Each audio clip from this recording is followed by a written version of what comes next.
진리가 너희를 자유롭게 하리라. 아멘. 오늘 진리가 자유롭게 하리라는 제목으로 우리가 너무나 잘 알고 있는 이 말씀의 의미들을 생각해보고 우리는 어떻게 이 말씀에 대하여 적용하고 살아갈 수 있을까 한번 생각을 해볼 수 있기를 바랍니다. 요한은 계속해서 이야기를 합니다. 제가 요한복음 1장의 내용을 갖고 여러분들에게 요한의 사상 이야기들을 잠깐 정리하고 지나가려고 합니다. 그림으로 제가 설명해 보았는데요. 우리는 이 땅에 살고 있습니다. 이 세상이라고도 하죠. 그리고 사탄, 공중권세 잡은 자의 세상이라고 말하기도 합니다.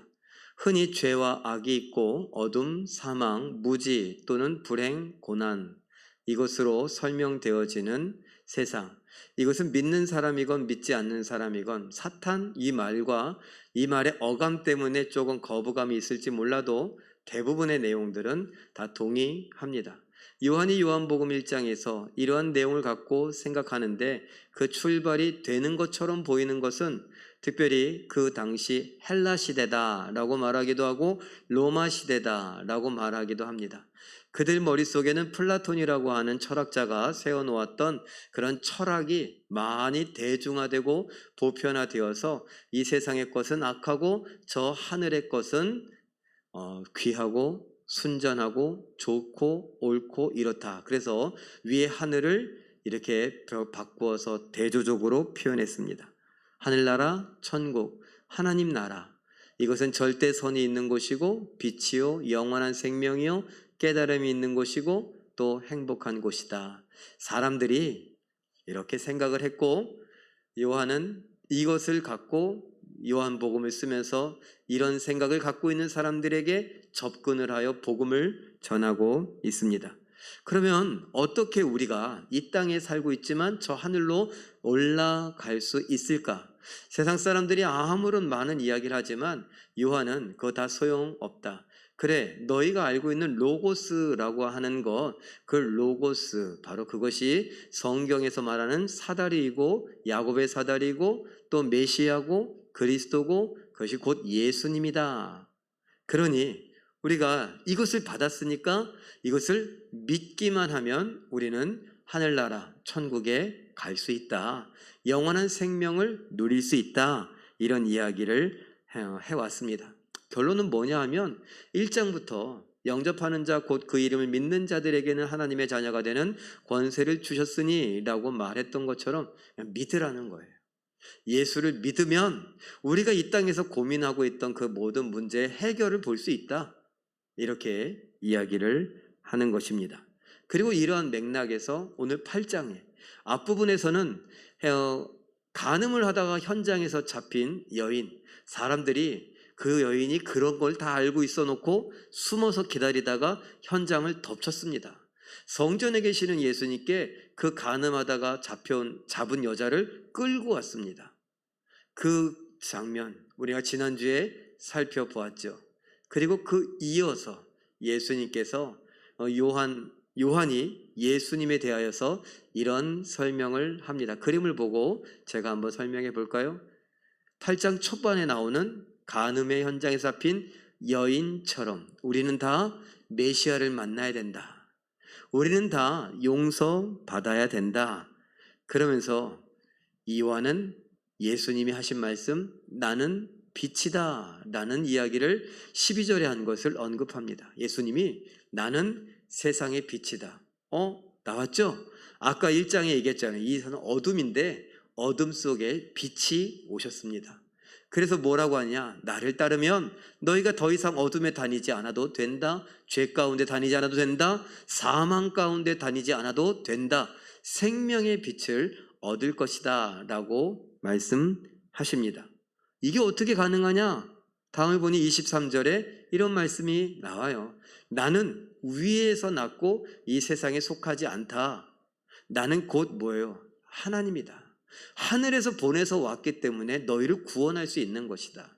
너희를 어둠에서 인도할 수 있는 이유는 나는 세상에 속한 자가 아니라 하늘에 속한 자이기 때문에 그렇다. 그렇지만 너희는 내 도움이 너무나 필요하니 이 간음의 현장에서 잡혀온 여인과 같이 너희는 아래에서 났고 세상에 속하였다.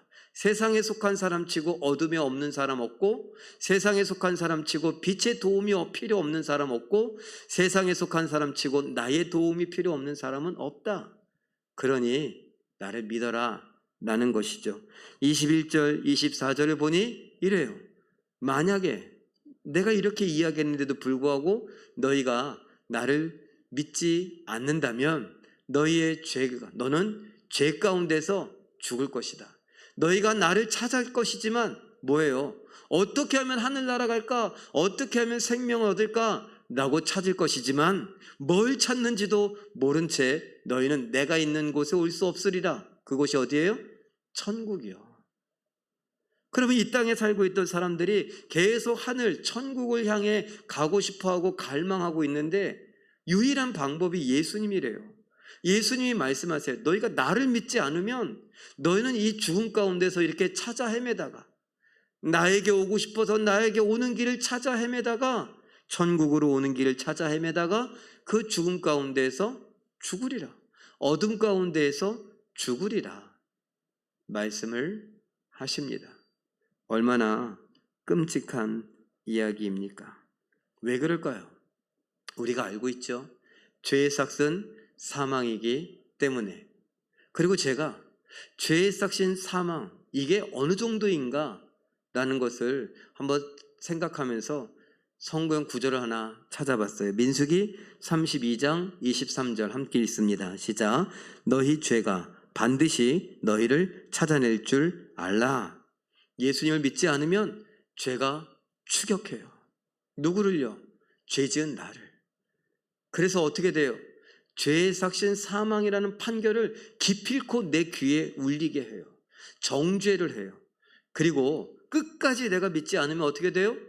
내가 그 정죄 판결대로 나는 사망에 처할 수밖에 없죠. 앞부분에 어떤 여인이 나왔어요? 간음의 현장에 있던 여인. 너희가 뭐 했냐? 함정을 파놓고 너희가 거기에서 숨어 있다가 잡지 않았느냐? 기필코 그 여인을 잡았던 것처럼 너희 죄가 너희를 체포할 것이다. 너희 죄가 너희를 찾아낼 것이다. 그리고 너희가 나를 내 앞에서 그 여인을 막 정죄하려고 어떻게 할 겁니까? 돌로 들고 치려고 했던 것처럼 너희도 그렇게 되리라. 근데 그 여인은 누굴 만났어요? 메시아, 그리스도, 재판장이신 하나님이신 예수님을 만났잖아요. 그럼 무슨 말이에요? 너희도 그러니까 내가 필요하다. 그러니 나를 믿어라. 그 여인이 용서받은 것처럼, 그 여인이 정죄받지 않은 것처럼 너희가 나에게 오면 내가 정죄치 않으리라. 내가 너희를 생명으로 빛으로 인도하리라. 그런 것이죠. 그래서 이 간음의 현장에서 잡혀온 여인과의 그 일화, 그 뒷부분인 12절에서 29절까지를 요약하면 또 이렇게 제가 그림으로 하나 표현할 수 있습니다. 이 여인처럼 도움이 필요한 너희도 용서받고 싶으냐? 구원을 원하느냐?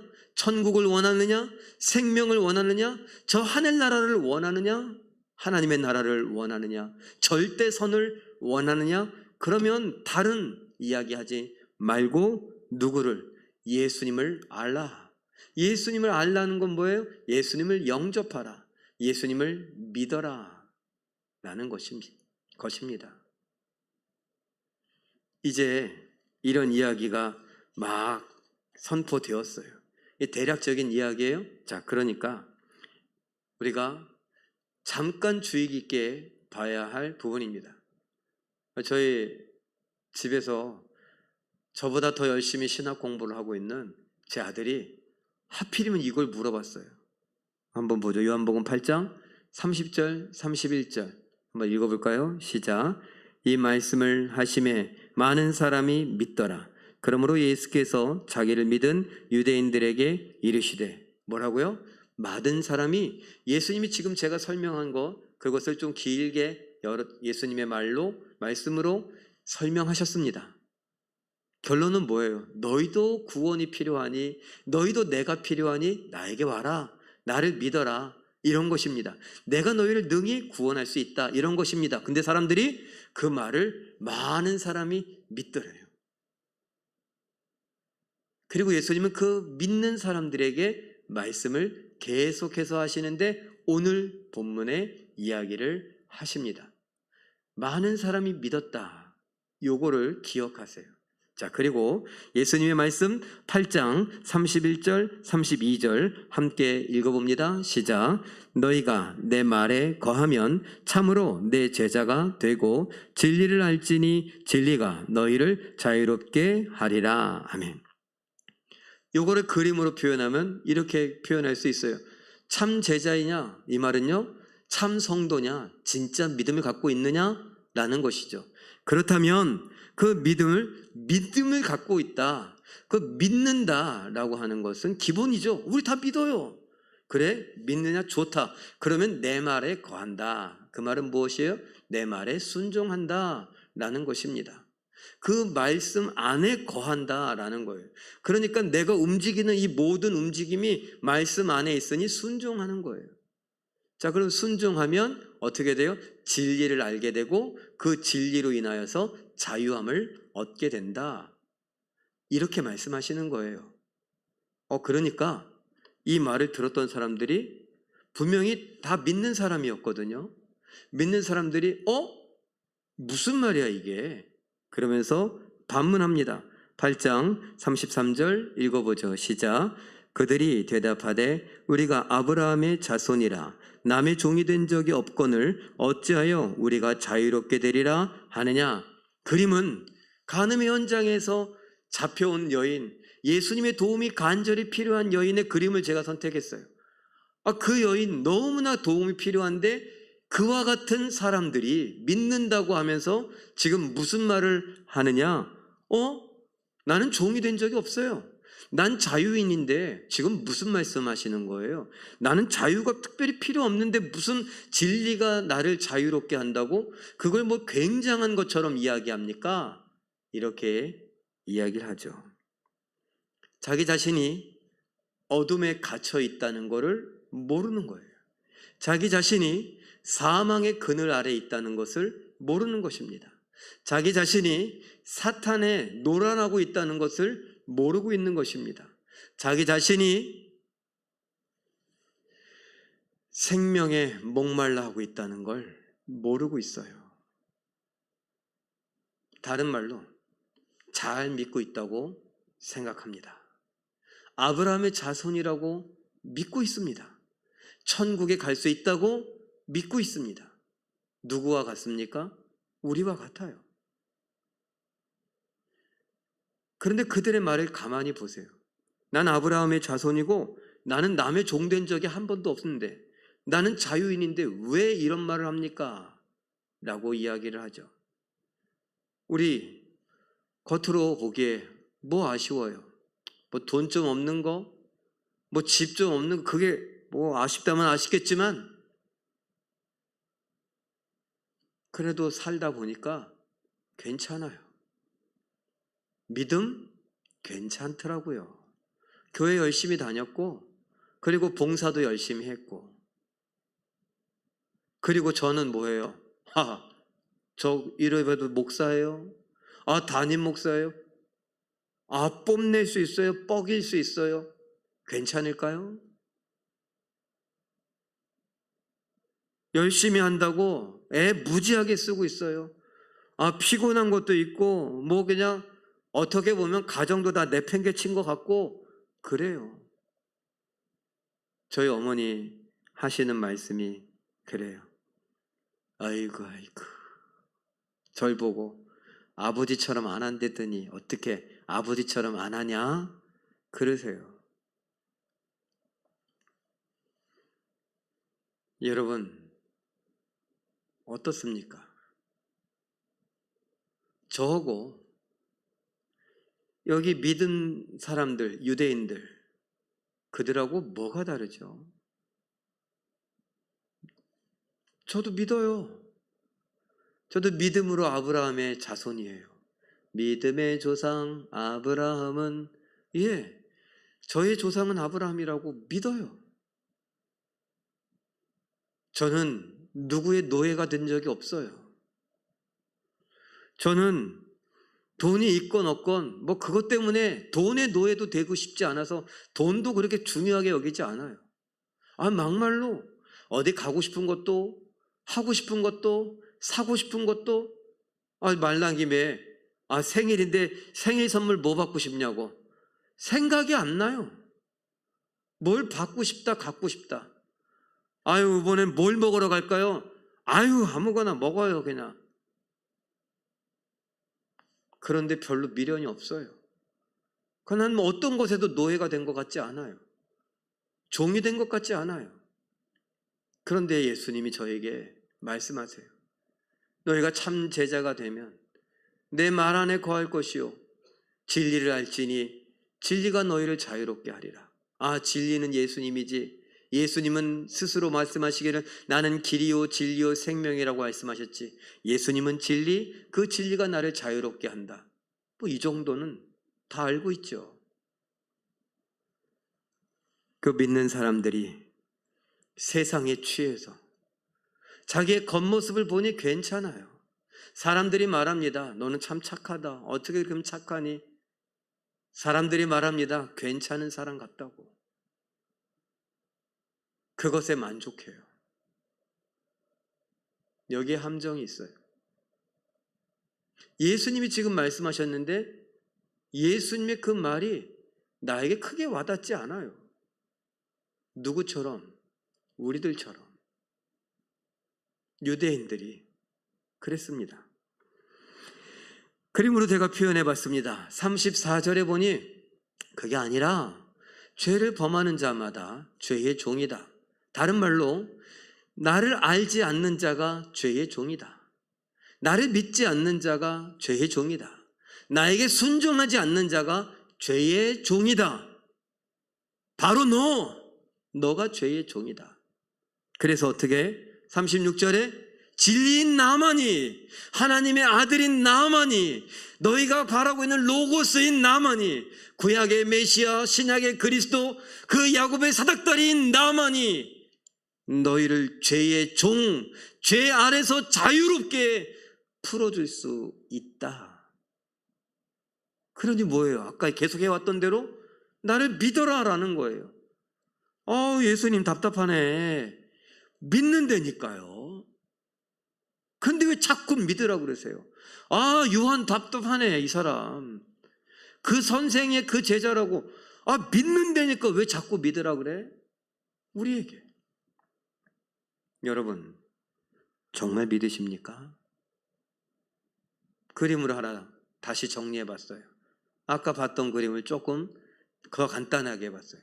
종이래요, 우리를. 이 세상에 살고 있는 사람들은 모두가 다 종이래요. 죄의 종, 사망의 종, 어둠의 종, 사탄의 종. 이건 잘 보이지 않아요. 난 누군가의 종이 된 적이 없는데 그렇게 생각할 수 있어요. 나는 괜찮은 사람인데, 나는 교회 열심히 다녔는데, 나는 목사 일을 열심히 했는데, 나는 봉사했는데, 그럴 수 있어요. 어려서부터 교사하신 분, 어려서부터 성가대 하신 분, 어려서부터 반주하신 분, 어려서부터 찬양팀 하신 분, 어려서부터 주방에서 봉사하신 분, 예외 없이 저 어릴 적부터 목사가 하고 싶다고 했던 저 같은 사람에게 예수님은 이 요한복음을 통해 또 묻습니다. 광진아, 믿니? 넌 종이다. 죄의 종, 사망의 종, 어둠의 종, 사탄의 종이었다. 자, 그러면 너는 천국에 가기를 바라지 않느냐? 누구를 통해서? 나를 통해서만 갈 수 있다는 거예요. 진리이신 하나님의 아들 예수님께서 우리를 죄로부터, 죄의 종으로부터 죄를 끊어내고 우리를 자유롭게 할 수 있다. 그래야만 어떻게 할 수 있다고요? 천국 우리 갈 수 있다. 참 자유인으로 선을 누리고 생명을 맛보고 빛 가운데 거하고 하나님 예수님 그 나라에서 하나님 예수님과 함께 기뻐하며 즐거워할 수 있다라는 겁니다. 그러니까 다시 우리에게 묻는 겁니다. 목사인 저에게, 열심히 교회 다니는 여러분들에게, 지금 이 금요일에도 이 불금이라고 세상 사람들이 말하는 이 시간에도 예배하고 있는 우리 모두에게 묻습니다. 아무개야, 네 인생에 내가 꼭 필요하니?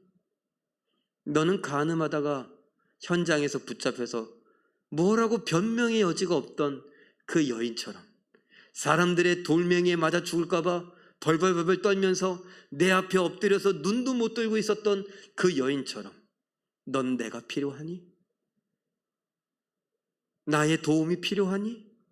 나의 구원이 필요하니? 묻습니다. 어떻습니까? 우리가 일상을 살아가는데 정말 예수님이 필요하십니까?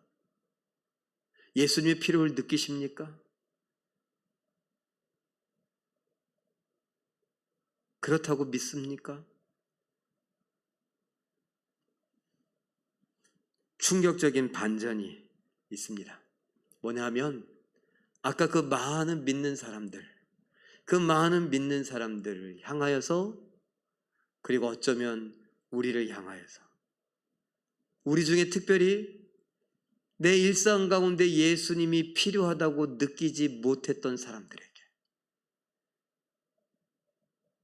나의 결혼 생활, 나의 직장 생활, 나의 학교 생활, 나의 그냥 일반 시장을 가고 뭘 하고 뭐 하고 이런 것들, 그런 것들이 예수님과 긴밀하게 연결되어 있고 예수님의 도움이 필요하다고 생각지도 못했던 사람들을 향해 예수님은 말씀하십니다.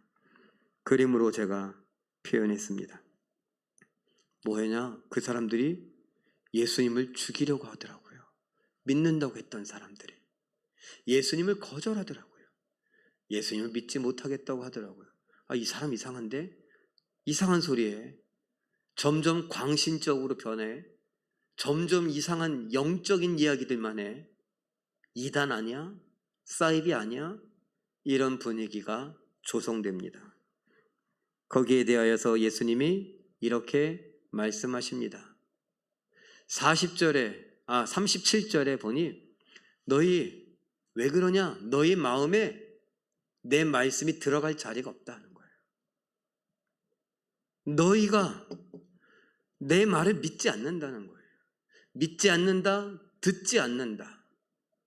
그래서 말씀이 내 마음에 남아있지 않다. 여러분, 예수님께서 밭 비유할 때 말씀하시잖아요. 씨를 뿌렸는데 길가에 떨어진 거 어떻게 한다고요? 새들이 와서 다 먹어버려서 말씀이 남아있어요? 없어요? 없어요. 내 마음에 비슷한 설명이에요. 다른 것들로 가득 차서 이것은 내 야망일 수도 있어요. 성공에 대한 갈망일 수도 있어요. 어쩌면 상처일 수도 있어요. 어쩌면 우리가 만났던 수가성 여인처럼 사랑에 대한 갈망일 수도 있어요. 그리고 불안, 염려, 걱정, 이 모든 것일 수 있습니다. 그런 게 가득해서 말씀이 들어갈 자리가 없어요. 그래서 예수님이 뭐라고 말씀하시느냐? 40절에 보니 너는 아브라함의 자손이 아니다. 우리 아브라함의 혈통인데, 유대인들인데, 이스라엘 사람인데 그들을 향하여서 아브라함 자손이 아니다. 유대인들을 향하여서도 그렇게 말씀하신 하나님이라면 우리 믿는다고 말하는 우리들에게는요, 믿음의 조상을 아브라함이라고 고백하고 있는 우리들에게는요, 일상생활 가운데서 예수님을 제대로 느끼거나 예수님의 도움이 필요하다고 느끼지도 못하고 그냥 내 힘으로 열심히 살아가며 오히려 내 성공을 위하여, 내 야망을 위하여, 내 꿈을 위하여, 내 계획을 위하여, 내 비전을 위하여 예수님을 이용하려고 하고 있는 우리들, 아브라함의 자손이 아니라고 충격적인 이야기를 하십니다.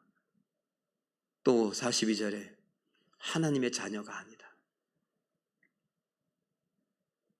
44절에 진리가 없는 거짓말투성이, 거짓의 아비인 사탄, 마귀의 자녀이기 때문에, 그래서 내 안에 말씀이 들어올 곳이 없대요. 말씀이 머물러 있을 수가 없대요. 그러니 우리가 조심해야 돼요. 말 한마디라도 조심해야 되는 게 나는 저 문만 나가면 말씀이 다 잊어버려. 이런 말을 하면 내 마음속에 말씀이 머물 기회가 없다는 것이고 공간이 없다는 것이에요. 그 말은 또 뭐예요? 아브라함의 자손도 아니고 하나님의 자녀도 아니고 오히려 마귀의 자녀라고 내가 내 입으로 고백하는 거라고요. 그러니까 그런 말은 하지 말아야죠. 누구에게 한 말이에요? 아까 33절에 많은 사람이 믿었더라. 그 믿는 많은 사람들, 믿는다고 했던 사람들에게 예수님이 충격적으로 하신 말씀입니다. 그리고 그 믿는 사람들인 우리에게도 하시는 말씀일 수 있습니다. 그러니 우리가 믿음에 대해서 진지한 생각을 해야 돼요. 그냥 교회로 왔다 갔다 하는 것으로 내가 목사를 한다는 것, 내가 봉사를 한다는 것, 헌금을 한다는 것, 이걸로 됐다. 아니라고요. 이번 주 중에 또 본의 아니게 우리 교역자들하고 이런 이야기들을 좀 많이 했어요. 신앙에 관한 이야기, 믿음에 관한 이야기, 이런 이야기를 많이 했어요. 보이지 않는 하나님을 믿는다라고 하는 것. 그런데 세상이 자꾸 변해가잖아요. 그러다 보니 교회도 자꾸 변해요. 목사님들도 자꾸 설교가 변해가요. 여러분 어떻게 생각하십니까? 이렇게 변화되는 것에 대해서 하나님은 분명히 말씀하십니다. 하나님은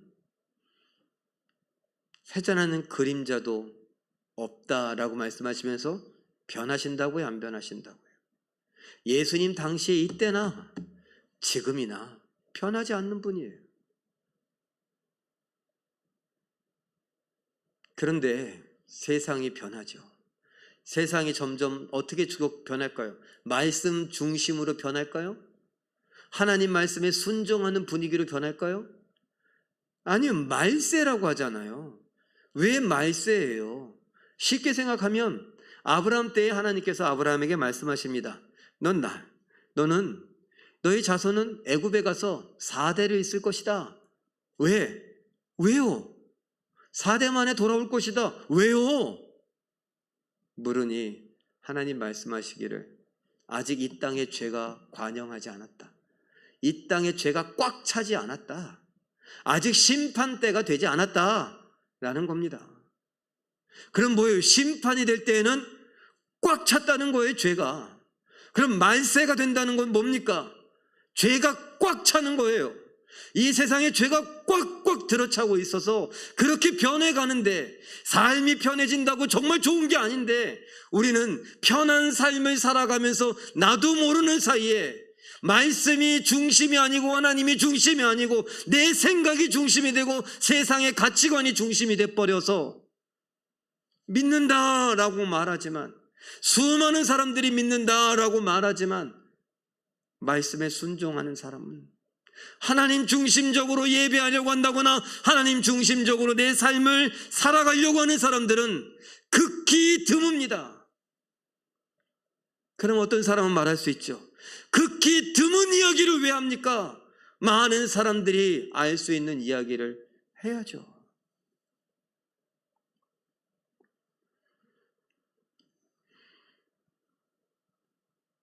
여러분이 판단하십시오. 뭐가 맞습니까?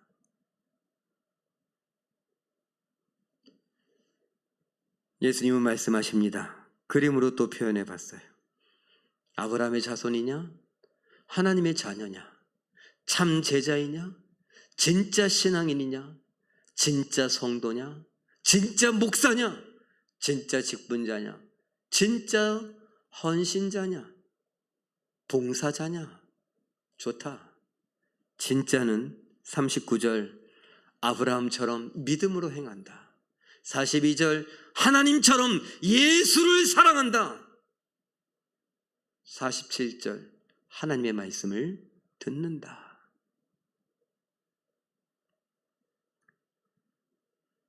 우리가 진짜 성도라면 믿음으로 행해야 돼요. 내 삶의 모든 것이 믿음으로 행하려고 내가 잘 안 된다 하더라도 계속 믿음으로 생각하고 믿음으로 살려고 몸부림치고 발버둥치고 포기하지 말아야 돼요. 하나님처럼 예수님을 사랑해야 돼요. 여러분, 예수님 사랑하십니까? 돈보다, 집보다, 차보다, 명예보다, 권력보다, 남편보다, 아내보다, 부모보다, 자녀보다.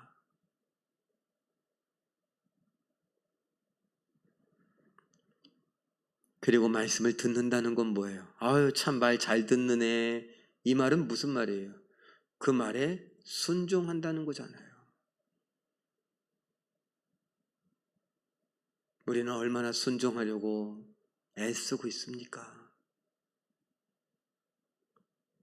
안 되는 이야기, 이유 100가지, 1000가지를 넣어야 할 시간에 어떻게 하면 내가 순종할 수 있을까? 해야죠.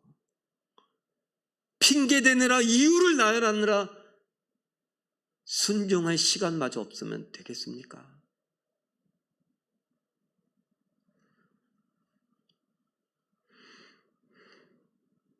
그래서 오늘 본문, 진리가 너희를 자유케 하리라 라는 이 메시지는 우리를 구원하겠다는 예수님의 메시지인데 결국 돌은 우리에게 쥐어집니다. 넌 믿겠느냐? 안 믿겠느냐? 다른 말로 넌 말씀을 귀히 여기겠느냐? 아니면 그냥 그렇게 여기겠느냐? 다른 말로 너는 말씀에 순종하겠느냐? 아니면 적당히 하겠느냐? 너는 하나님 기준으로 살아가겠느냐? 아니면 네 기준으로 살아가겠느냐? 나의 생각, 나의 느낌, 나의 지식, 나의 경험을 따라 살아가는 우리의 삶 아닙니까? 솔직하게 인정하자고요. 기도, 목사님 어떻게 기도해야 될지 모르겠어요. 제가 여러분에게 솔직하게 얘기했잖아요. 하고 싶은 대로 기도하세요. 왜? 어차피 그걸 할 거예요. 그거 하고 싶어서 하나님한테 계속 조를 거예요. 하나님의 뜻과 상관없이.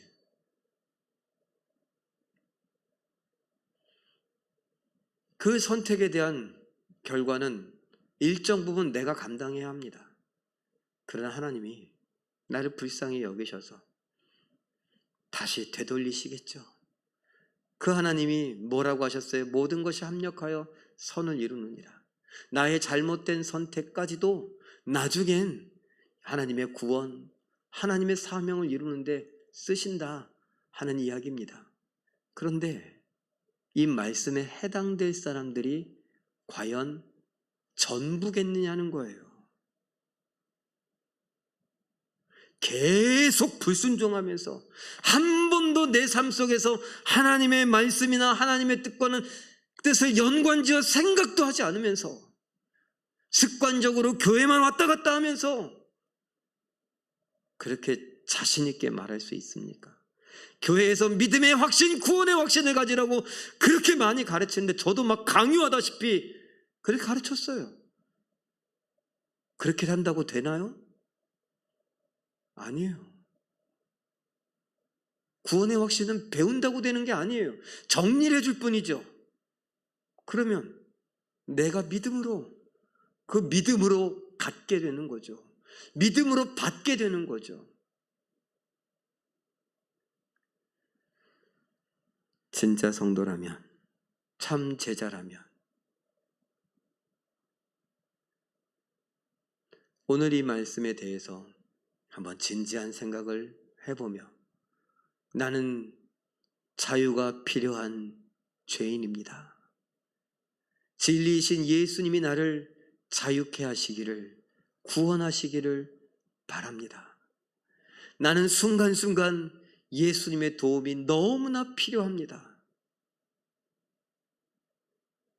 그렇게 생각하고 또 기도하고 그렇게 순종하려고 발버둥 쳐야 합니다.